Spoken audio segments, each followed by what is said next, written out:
Maraming mga hadlang para ang tao tumahimik at lumigaya.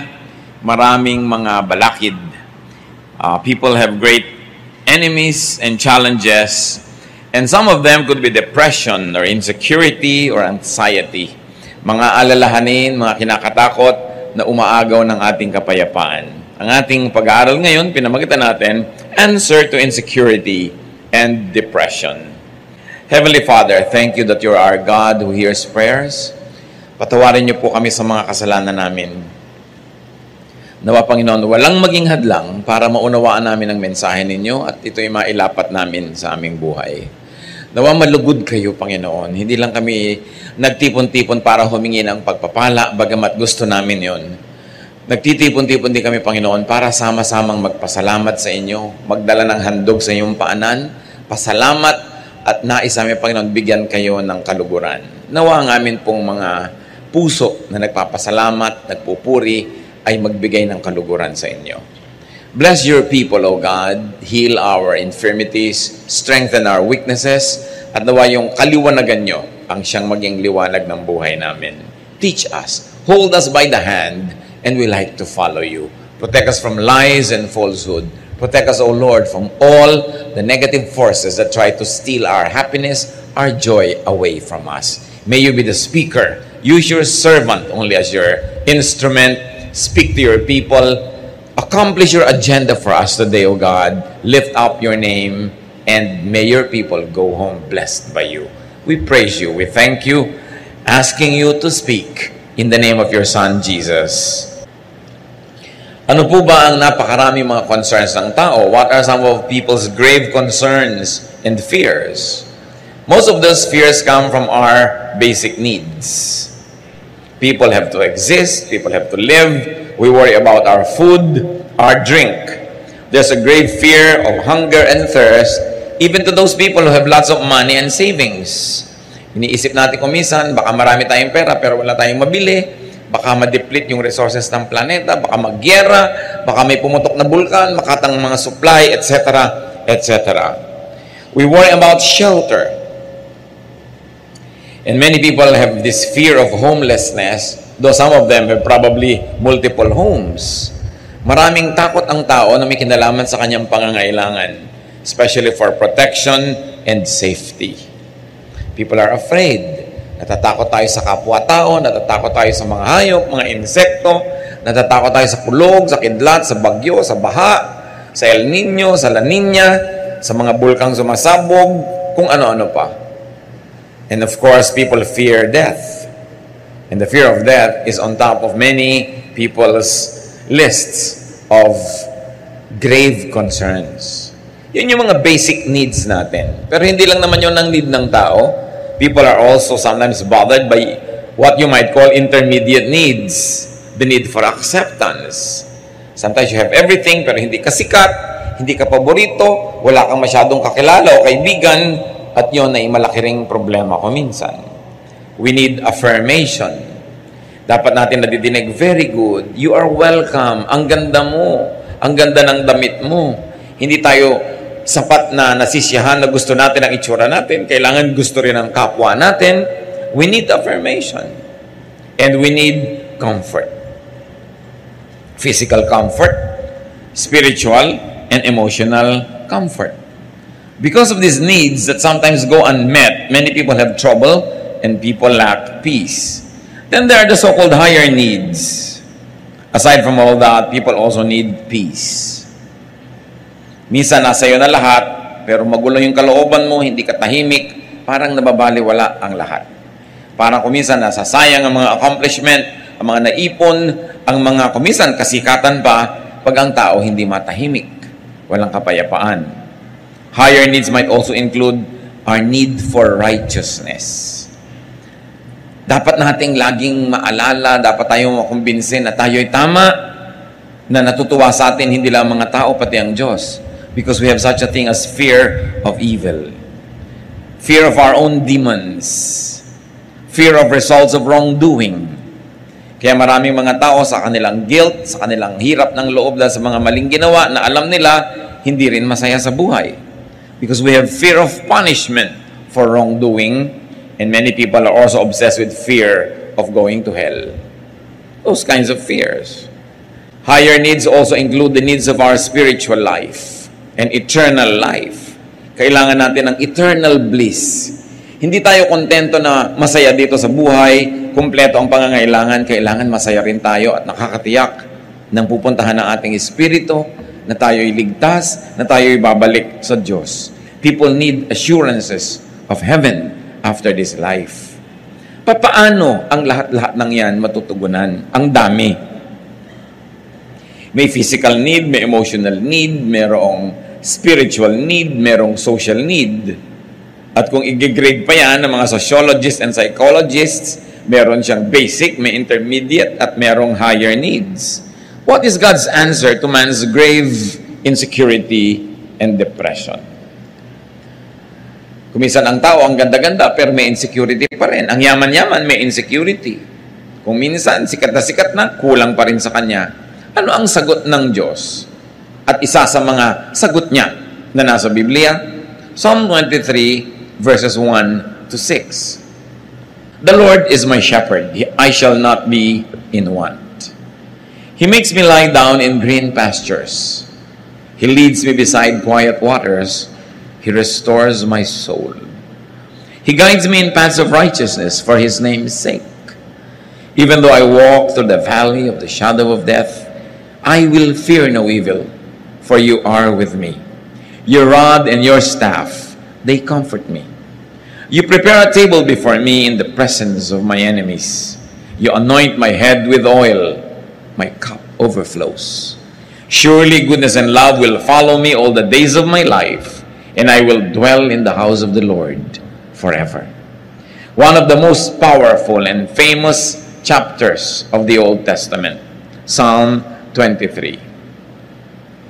You can imagine the psalmist, nung ito ay binigkas, sinulat, nilikha, at inawit-awit at pinaulit-ulit awitin. Ano kaya ang kalagayan niya? Maaring siya ay isang mananampalataya na siguradong-sigurado sa kalagayan niya sa Diyos. At inisa-isa lang niya dito kung ba't siya sigurado. Inilistan niya para malaman ng iba, marinig ng iba, at nang tulad niya, maging sigurado rin sila sa kanilang mga buhay. Pero pwede rin baligtad. Pwedeng isa rin itong mananampalataya na hindi sigurado. Nag-aalinlangan, nangangapa, nai-insecure. At sa kanyang mga pagbubulay-bulay, sa kanyang mga araw, gabi ng takot, lungkot, pangamba, nerbiyos, hinanap niya ang maaaring maging dahilan para siya magkaroon ng kapayapaan. At anong kanyang ginawa? Ipinaalala niya sa sarili niya kung sino siya. At kumbaga siya ay tupa kung sino ang kanyang pastol. At inisa-isa niya ang dapat niyang maalala at maisip para mawala ang kanyang takot, lungkot, pangamba. So maaari itong mag-apply kahit kanino sa atin. Kung kayo yung secure na secure sa buhay, recite this, sing this, memorize this, share this with people so that they too may be like you. Secure, quiet, peaceful, happy, contented. Pero kung kayo naman yung kabaligtiran, insecure, afraid, bothered, troubled, upset, anxious, stressed, etc., etc., dapat din gawin, pag-aralan ang chapter na ito, memoryahin, bigkasin, isa ulo, isa isip, isa buhay. At kung dinadalaw tayo ng ganung mga uri ng mga takot at pangamba, mulit-muli balikan, alalahanin, kantahin, tulain, basahin itong Psalm 23. Ano yung mga pinag-usapan nating nagpapahirap ng loob ng taong pangangailangan niya? Food, drink, and shelter. Basic needs. Anong sagot ng Panginoon? Psalm 23:2. He makes me lie down in green pastures. He leads me beside quiet waters. Para sa mga tupa, wala namang mahalaga kundi damo at tubig. Kaya lang ang mga tupa sa Israel, kung merong dapat ma-insecure na mga tupa, sila yon. Kasi most of Israel is a desert or was a desert. So, konti ang damo. At lalong konti ang tubig. Isa lang ang ilog doon yung Jordan. At kung makikita nyo yung Jordan, sasabihin nyo, anong klaseng ilog to? Ang liit-liit, ang payat-payat at maputik. At hindi naman kalakihan na ilog ito. Yun na yung inaasahan ng buong bayan ng Israel na magdidilig sa kanilang mga halaman. Yun na yung pinupuntahan ng bawat tupa para uminom. Pero sabi nitong tupang nangangamba at na-insecure, pinapaalala niya sa sarili niya kung sino ang Panginoon. Sabi niya, "Oh God, you let me rest in fields of green grass. You lead me to streams of peaceful water." Pababa po kasi yung terrain ng Israel at itong Jordan na ito ay patungo sa Dead Sea. Kaya may mga bahagi ito na magulo kasi bumababa, may mga bato-bato. Ang mga tupa ayaw nilang uminom pag ang tubig ay gumagalaw, umaagos, lalo't lumalagaslas o rumaragasa. Kahit nauuhaw na sila, hindi sila dudukwang sa tubig na gumagalaw. Kailangan peaceful water. Yung walang kagalaw-galaw.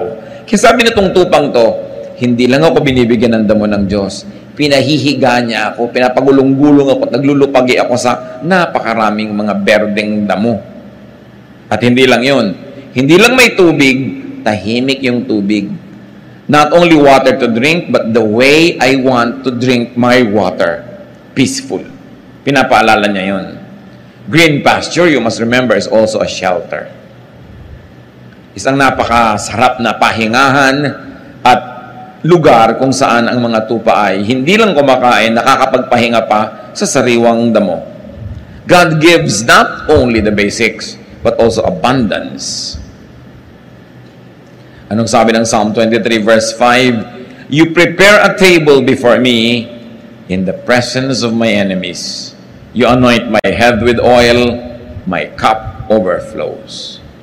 You treat me to a feast with my enemies watching around me. Dapat nating sariwain ang isang kaugalian sa Israel para lalo na tayong magandahan sa verse na ito.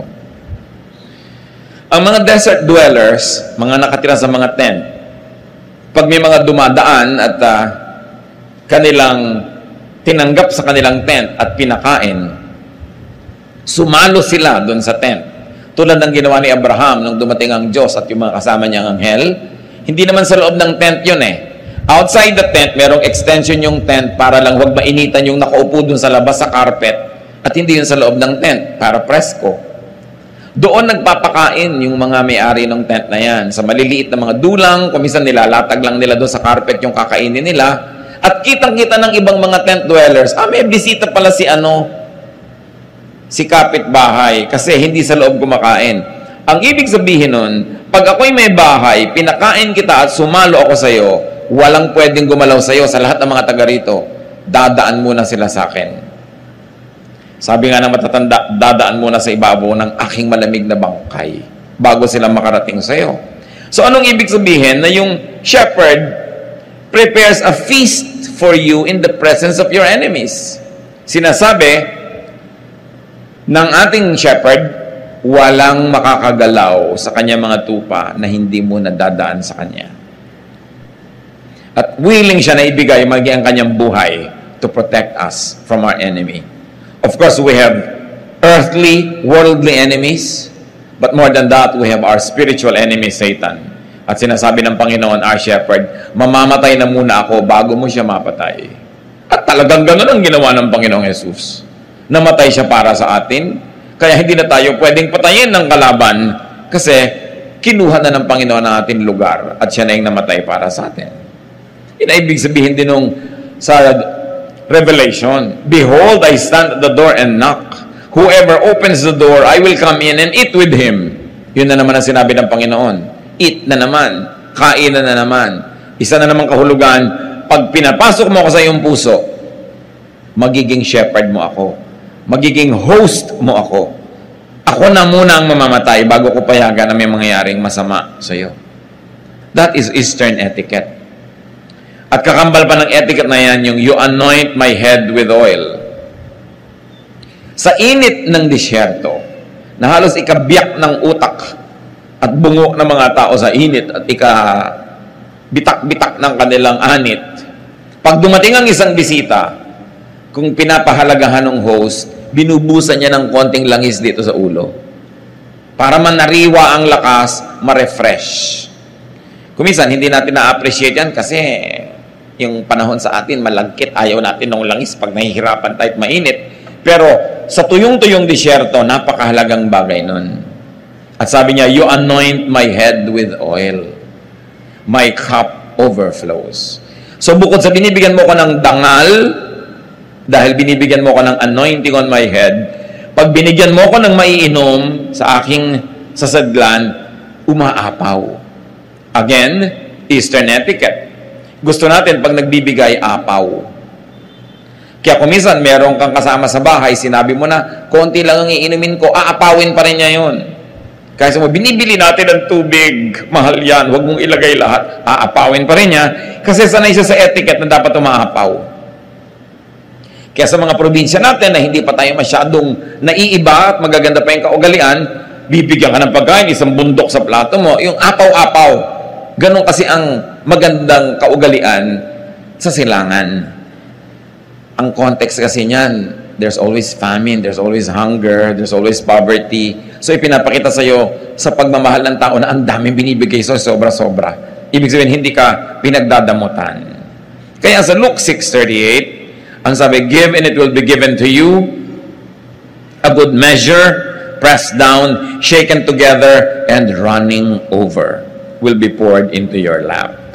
So yun daw, apaw-apaw, sobra-sobrang ibibigay sa iyo, ganun din magbigay ang Diyos. What was God's answer through Psalm 23 to man's need for safety and protection? Isa pa yung kailangan ng tao, yung iniisip niya. Psalm 23:1, the Lord is my shepherd. Ang ganda-ganda ng relasyon ng tupa at ng pastol. Kasi talaga po, ang tupa, matigas ang ulo, makakalimutin, at laging naliligaw. Kaya ganun ang tawag sa atin, tupa tayo, at yung pastol ang Panginoon. Ang pastol, kung sila'y naglalakad, pila-pila, hindi naman pwede sabay-sabay, kadalasan dumadaan lang sila sa makikitid na mga landas, dumadaan sila sa mga bukid na may tanim dito, may tanim doon, kaya kailangan sa gitna lang sila dumaan, o kaya sa gilid ng bundok na pwede ka mahulog, kaya isa lang linya. Either ang shepherd nando sa una, susunod sa kanya yung sumusunod, at yung kasunod, sumusunod, kasi ang mga tupa, sumusunod lang kung sino yung nasa una. Kaya yung mga nandaraya, pupunta doon sa una, ililigaw yung mga tupa, naliligaw lahat. Di ba ganun din sa spiritual life? Sumusunod ka dun sa umuuna, yung nagpapauso, yung pinaniniwalaan mo, ang dali-daling iligaw ng tao pag hindi ang Panginoon yung nasa una. Pwede rin na ang shepherd nasa dulo. Nasa malayong dulo siya ng pila. Kaya kung naglalakad sila, yung nangungunang pinagkakatiwalaan na tupa, yun ang mangunguna sa daan nila. Nasa dulo naman yung shepherd kasi baka may mga lions, may mga mababangis na hayop na gustong kainin yung nasa dulo. O baka yung mga nasa dulo, pag hindi nabantayan, maligaw, magkamali, wala nang makakaalam. So madalas nasa dulo yung shepherd. At pagka dumadaan sila halimbawa sa mga parang maisan o taniman ng trigo, yung mga tupa ko minsan, kumakagat-kagat doon sa mga prutas doon, kumakain kayo na hindi dapat, nakikiraan lang sila. Yung shepherd, may bato yan, babatuhin niya sa malayo, tatamaan naman si tupa. Maaalala nito pa, ay, oo nga pala, hindi ako dapat pagmerienda dito, hindi ito amin. Tutuloy na siya. At yung shepherd, di ba ang tungkod doon parang question mark? Kasi pag may lumiliko na tupa, hihilahin yung leeg, babalik ka, nahihila ka na gano'n, sakit, pero babalik ka. Ganon din tayo. Pag naliligaw ng landas, hinihila ka ng Panginoon, masakit. Parang sabi, ay, pinapalo yata ako ng Diyos. Hindi ka pinapalo, hinihila ka lang nung kanyang, tungkod na nakaliko talaga yung dulo. Yun ang purpose nun. Ayaw mong masaktan, stay in line. No?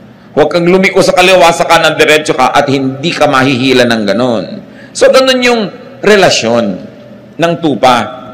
Eto pa, ang shepherd. Pag may sasalakay ng mga wild beasts na gustong kainin ng tupa, yan ang humaharap. Kaya yung tungkod niya, yung rod and staff niya, Hindi lang niya pang-disiplina yun sa tupa, panglaban naman niya yun sa mga leon, sa mga mababangis na hayop, para i-protect niya. And it is not unusual for a shepherd to die for his sheep. Yun yung relasyon. Ang shepherd, pagka gabi na at matutulog sila sa isang lugar, pag umagang-umaga na at aalis na sila, meron siyang sipol o kanta o huni, madidinig ng mga tupa niya yon, susunod na sila at lalabas. Bakit? Kasi po, pagka ang mga tupa ay nandun sa desert, hindi lang naman sila ang tupa sa balat ng lupa. Marami pang iba. Marami ring ibang shepherd. So sa gabi, inaabot sila ng gabi siyempre sa mga ilang na lugar. Saan sila matutulog?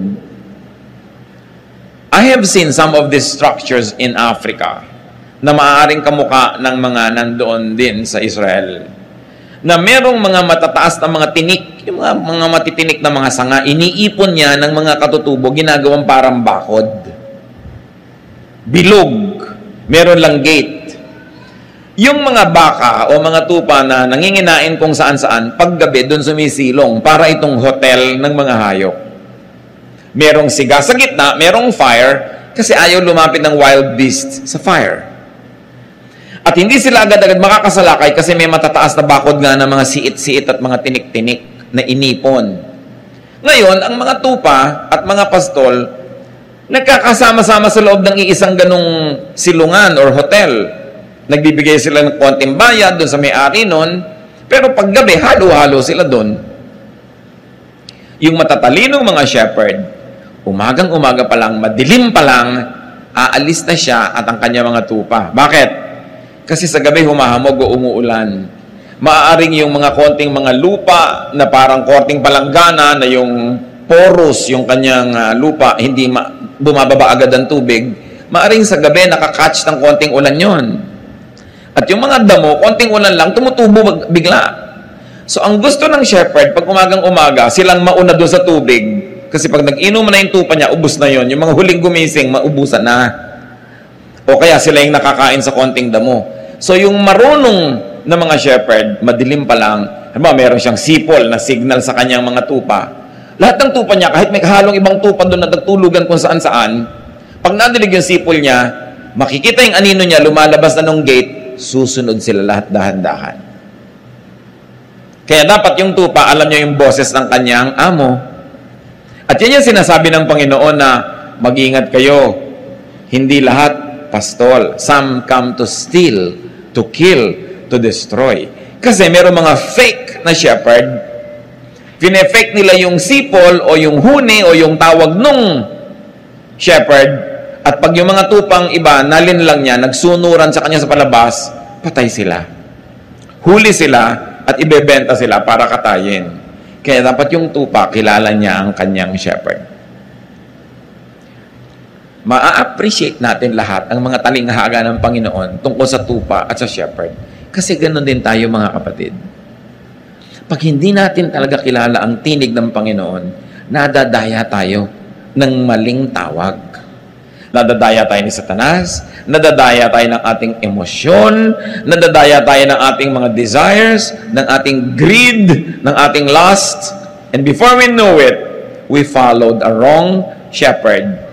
At tayo napupunta sa matadero, at tayo kinakatay, nasasaktan, pinapahirapan, pinapatay. Kaya napakahalagang unawain para appreciate natin yung the Lord is my shepherd. Yung Lord na namamatay para sa akin, yung Lord na ipagtatanggol ako, hindi ako dadayain, mamahalin ako, gumagawa ng paraan para ako pakainin, painumin, ipagtanggol, walang iba kundi ang Panginoon. At sabi sa Psalm 23 verse 3, He guides me in paths of righteousness for His name's sake. Or because of His name, because of who He is, He guides me.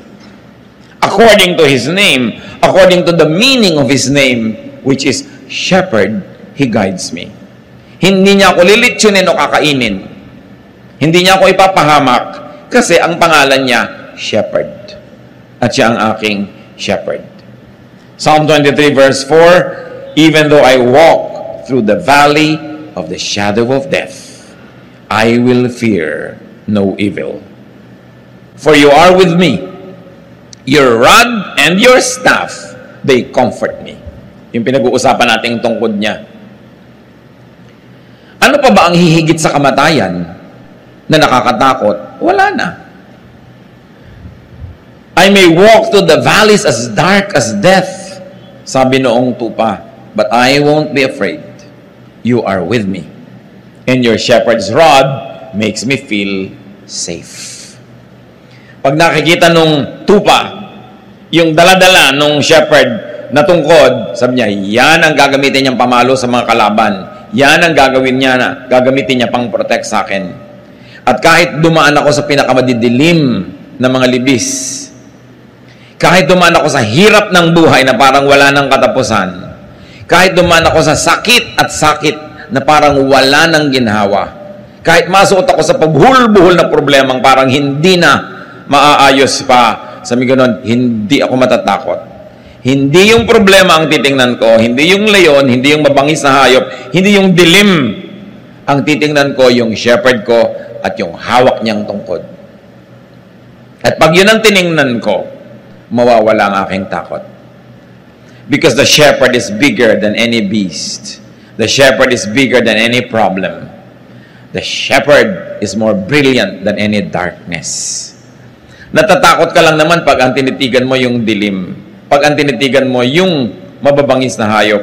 At katulad ni Pedro, nung tumitig sa mga alon at sa hangin, doon natakot, doon lumubog.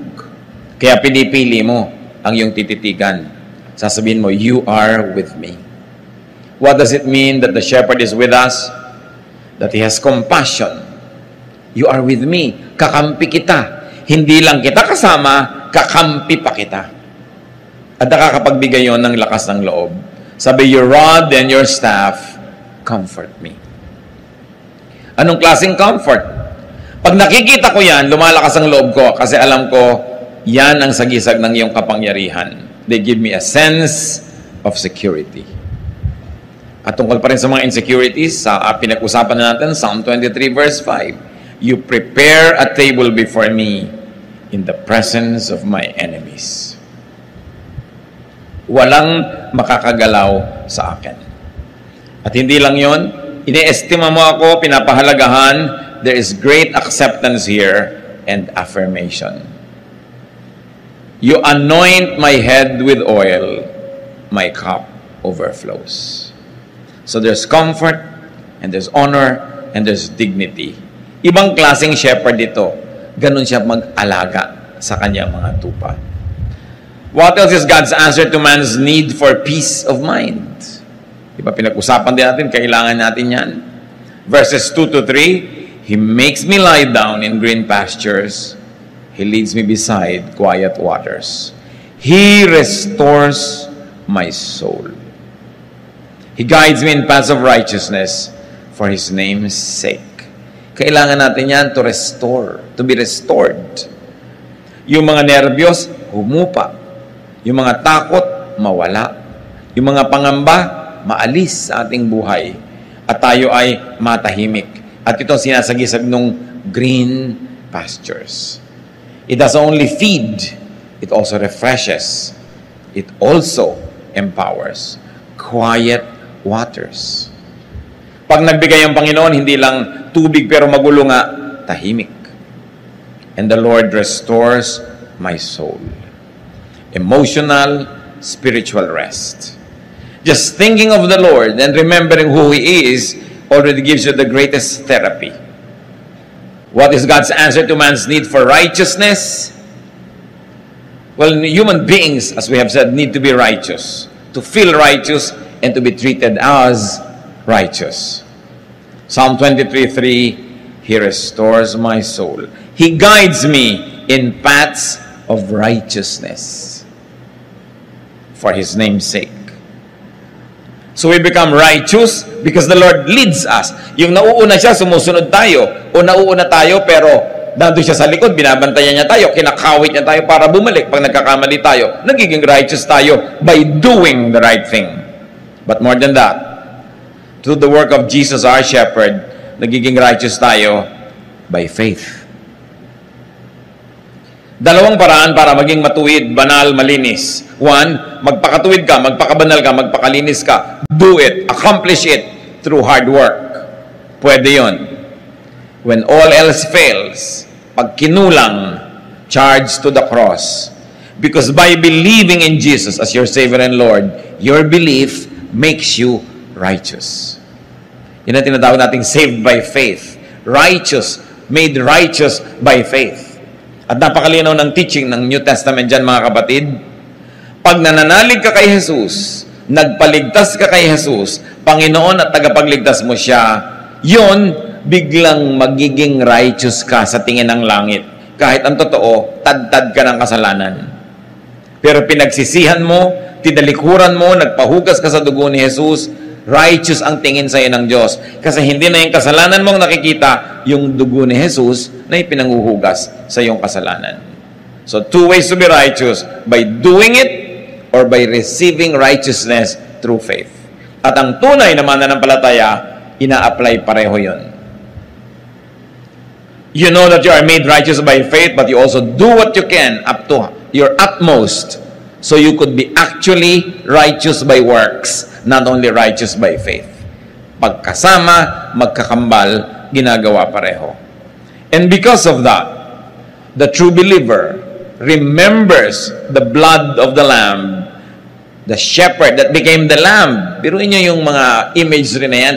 Ang Panginoong Hesus na shepherd, siya yung naging lamb, para yung mga lambs tulad natin, yung flock, huwag nang mamatay, siya yung namatay para sa atin.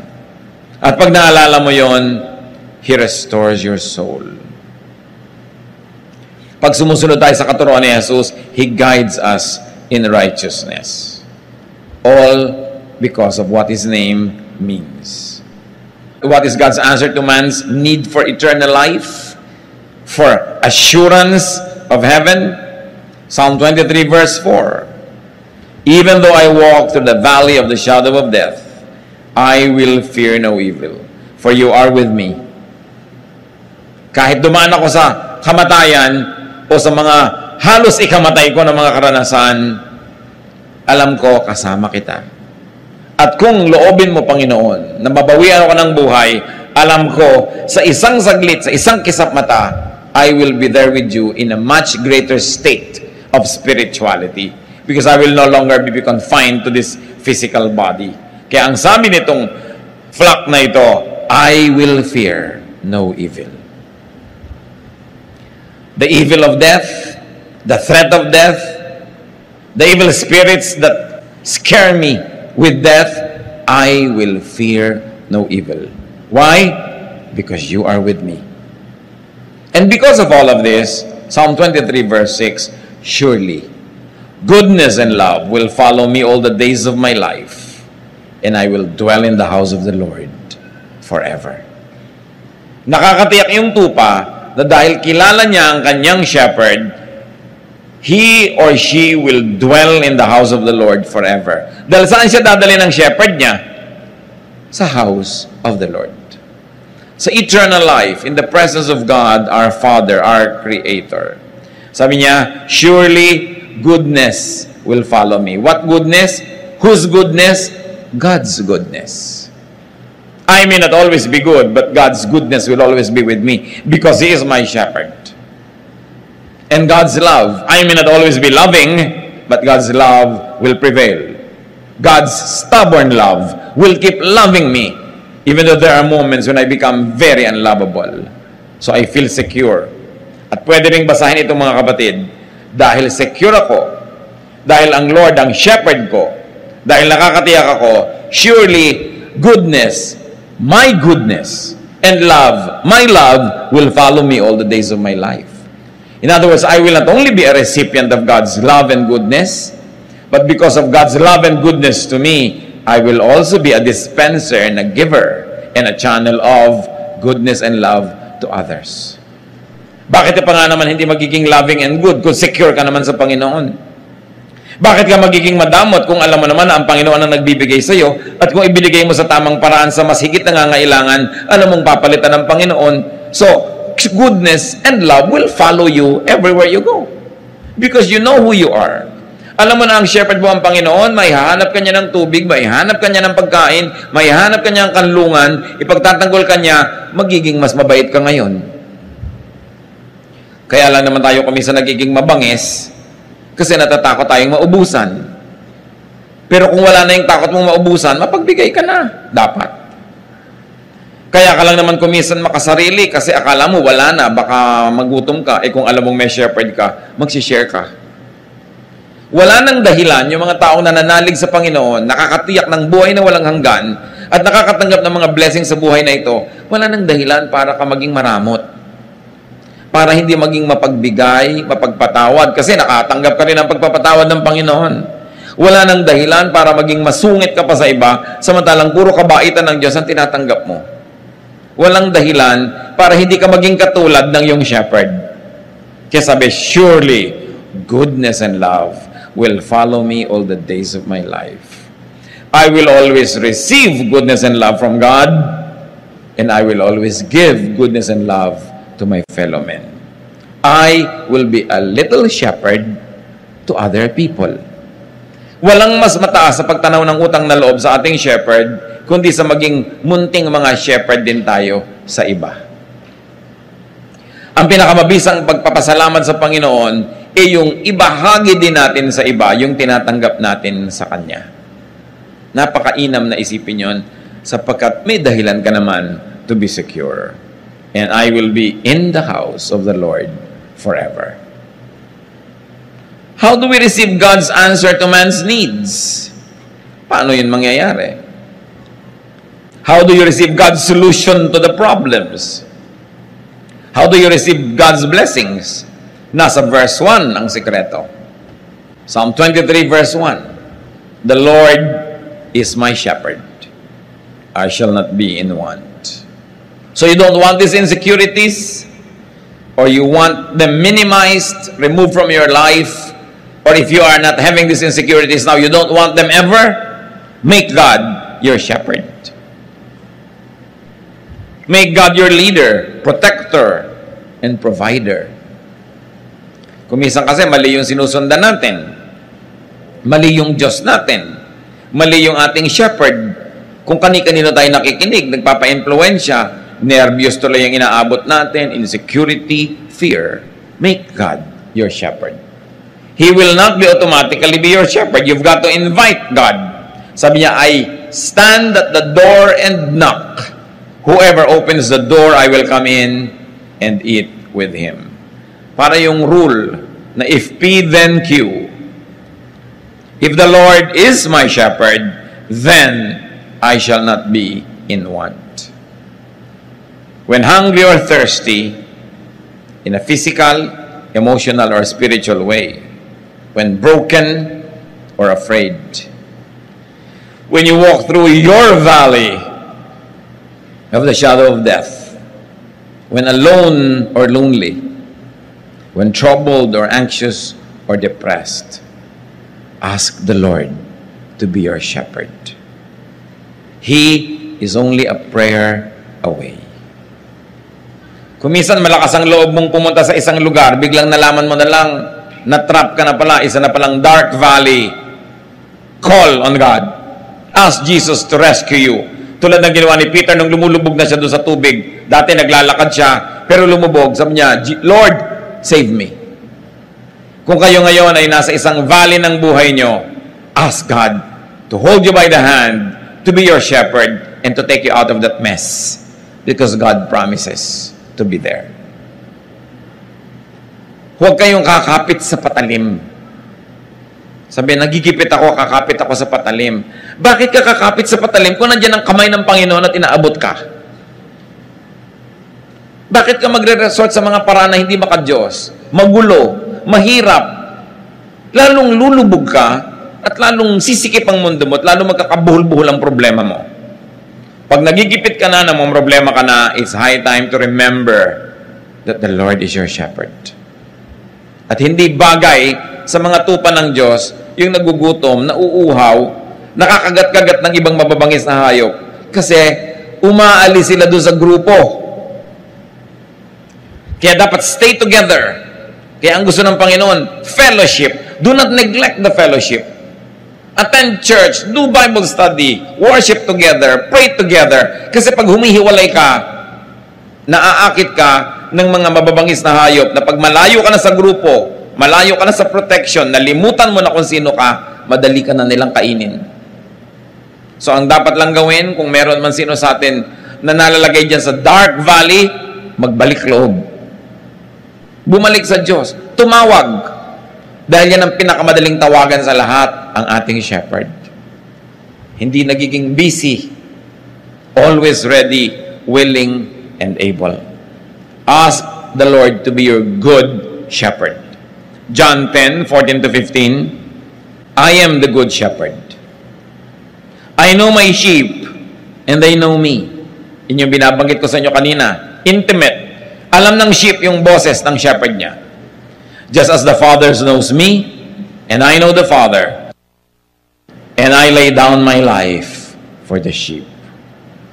If the Son of God, the King of Kings, is your shepherd, bakit ka may insecure? Ba't ka nanervyusin? Hindi mo business na mag-provide talaga ng damo yung shepherd mo ang naghahanap nun. Pero dapat ang business mo sumunod sa kanya dahil doon kanya dadalin kung nasan yung damo. Dapat kang sumunod dahil dadalhin kanya kung saan merong quiet waters. At kung dumadaan ka sa isang deep, dark valley, lalong dapat kang sumunod sa Panginoon dahil tanging ang pagsunod sa Kanya ang pag-asa mong makaalis sa madilim at mapanganib na lugar. Pag magulo na ang buhay, huwag na mag-iisip ng solusyon na pampagulo pa. Sometimes may mga quick fixes.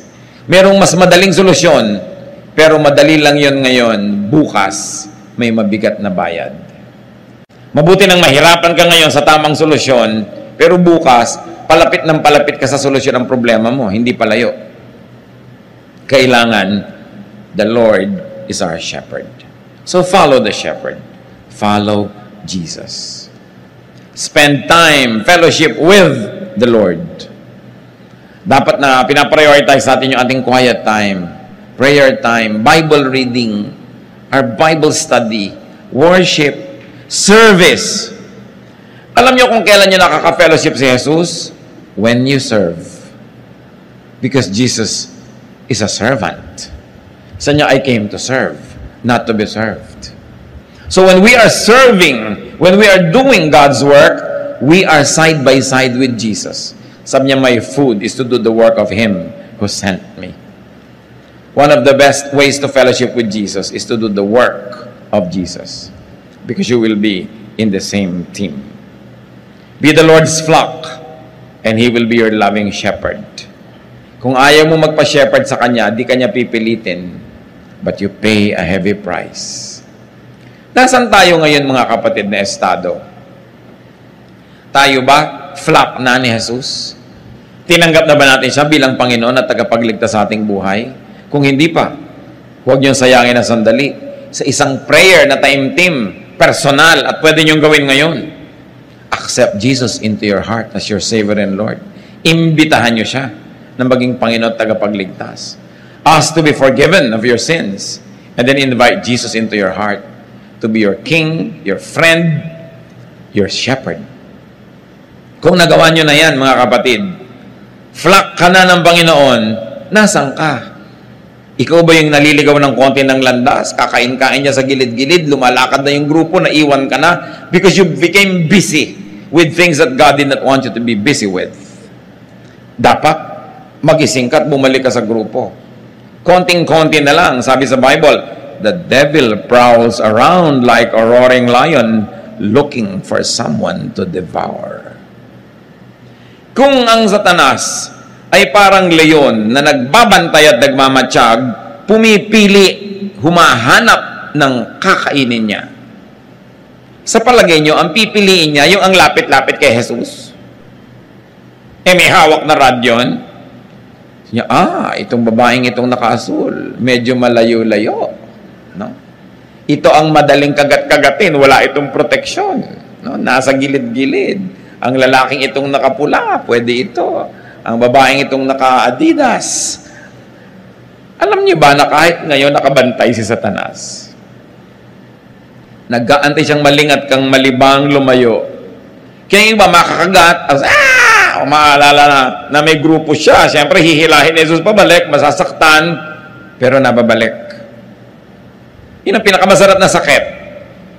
Yung sakit dahil nababalik ka sa pila, sa tama mong dapat kalagyan. So, meron naman ng mga tupad na nalalaglag pa sa bangin. Hirap na hirap si Jesus na bumaba doon at kunin siya. At alam niyo yung good shepherd, iniiwan niya yung marami, binabalikan niya yung isa. So, utang na loob, huwag mo naman pagurin ng Diyos. Huwag ka na lang lumayo, para hindi ka na pagpaguran na hanap-hanapin laging nawawala. So, ang challenge mga kapatid, dalawa lang. Tupa ka na ba ng Panginoon? At sinabi ko na, kung hindi pa, magpatupa ka sa Kanya. Maging siya ang iyong pastol. At kung siya na talaga ang pastol mo, natanggap mo na siya, suriin mo lang kapatid, kung nasan ka ngayon. Kasama ka bang naglalakad? Tumatawag ba siya? Inaantok ka pa, sipol na siya ng sipol, ayaw pang bumangon. Aalis na yung grupo. Nakikinig ba tayo? Nagpapapigil ba tayo kung pinipigil? Sumusunod ba tayo pag pinapasunod? Ama namin sa langit, salamat sa mga paalala. Ayaw namin na magkaroon kami ng mga takot, pangamba, insecurity. Lagi mong ipaalala sa amin kung sino kayo. Kung sino ang iyong anak na si Jesus sa aming buhay. Na siya ang aming pastol. Hindi namin trabaho magpaulan, hindi namin kaya yun. Hindi sa amin nakaatang yung paghahanap ng tubig para sa amin. Pero ang assignment namin, sumunod. At sa pagsunod namin, doon namin makikita yung tubig, yung damuhan, yung pahinga. At doon kami makakaalis sa madidilim at mga madadawag na lugar. Ituro mo sa aming maging masunurin sa iyong anak na si Jesus. Magbulay-bulay tayo mga kapatid kung meron tayong mga katigasan ng ulo. Bilang tupa, gusto mo pa ikaw masunod, hindi yung pastol. Ama naming Diyos, maliit na bagay na tumayo kami, pero ang laki ng kahulugan. Pagpapakumbaba, pag-amin ng aming makasalanan at paglabag sa kalooban mo. At higit doon, nagpapasako kami muli sa iyo. Gusto namin uling makasama nung flock mo sa lahat ng bagay. Na kung naglalakad, the same speed, the same direction. Sumusunod, tumatanggap ng pagpapala at proteksyon. At higit dyan, Panginoon, nakakapagbigay kami ng lugod dahil sumusunod kami sa inyo.